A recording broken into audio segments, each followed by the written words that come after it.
Anna Crowley-Redding is riding that sweet wave that comes to writers who have just published their first book. What a feeling. Yeah. Redding lives in Cape Elizabeth, and her new book, Google It, is a history of how two young men changed the way virtually all of us live our daily lives by inventing the Google search engine. We sat down with her to talk about some of the strangest things that she learned through her research and how she feels now that all of that research is over. It's just been very exciting, and people have been so supportive, and I think excited about peeling back the onion layers to finding how this huge technology really came to be. You aimed this book at readers kind of 12 to 18 years old. Yes. Why was that? Because Google turns 20 next month. In September, they turn 20 years old. So anybody born before then really has no idea what it was like before Google, and that was a lot of fun.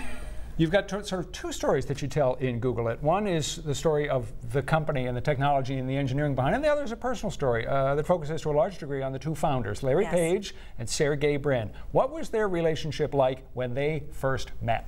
So Sergey Brin was a sort of math prodigy and graduated from college early, and he was at Stanford leading the campus tour when co-founder Larry Page showed up, and they didn't like each other. So they're wandering around San Francisco bickering and arguing, but that magnetism really brought them together in the fall to work on this project. I love the way the story starts at the beginning, when these guys were just a couple of students who really, you know, they didn't stand out in any way except they were super smart, but they were in a place where everybody was super smart. Now, if things had turned out just a bit differently, instead of our saying, hey, Google this, we'd be saying, hey, back rub this. What is the story of back rub?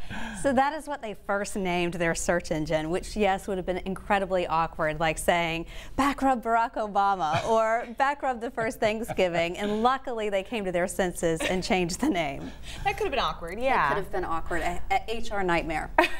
Google, obviously a major powerhouse, but it continues to innovate. What was the story behind creating Google Images? So Google Images was interesting. In 2000, J-Lo, Jennifer Lopez, wore this fabulous green dress to the Grammys, and the next day everybody was talking about it. And so they started to Google a J-Lo green dress, but nothing came up because they didn't search images at that time. So they could see these queries coming in, and they decided, wow, we need to figure out how to add images to our search, and they did. We talk about it being such a powerhouse. Alphabet, the parent company of Google, is worth about $835 billion. Yes. In the early stages, what were the founders of Google kind of thinking about selling it for? For $1 million, and nobody wanted it. Nobody wanted it. They could not understand what search was on its own. They didn't understand that was a destination in itself. So Larry and Sergey really saw something that nobody else did. There's a lot going on in this story. Did you ever think this is going to be too overwhelming for, say, a 12 or 13-year-old reader? No, no. You know, when I hear our teens today talking, I mean, they are so brilliant. Really, I felt a challenge to write in a way that was worthy of how smart they are, how connected they are, and how much they already know about technology. One of the things that you touch on is how Google has changed so much of what we do.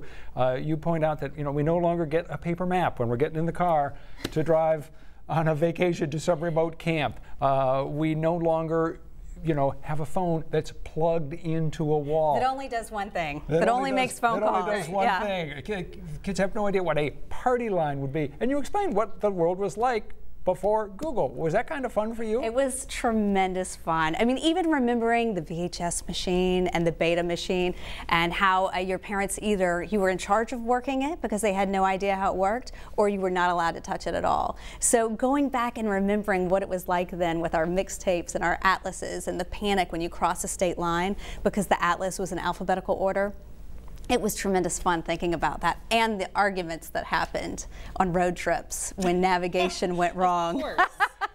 Right. Speaking of changing technology, when you do events at bookstores, which you're going to be doing in the weeks and months ahead, you're going to be doing some hands-on stuff. What kind of things are you going to be doing? So a lot of STEM activities. We're going to build some snap circuits to look at how electronic circuits work. We're going to do some Lego challenge of building the logo out of Legos, because the first Google server was built out of Legos.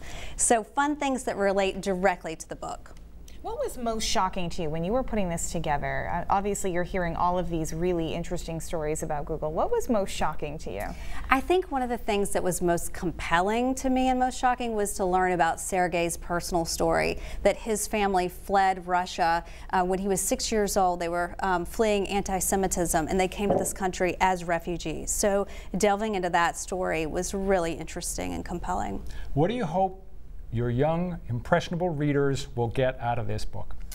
I hope they relate to Larry and Sergey, because at the end of the day, they were two students who decided to solve a problem, and the problem wasn't solved immediately. They fell in love with that process, and I hope that students will be inspired by that and know that they have their own ability to solve some of our biggest problems.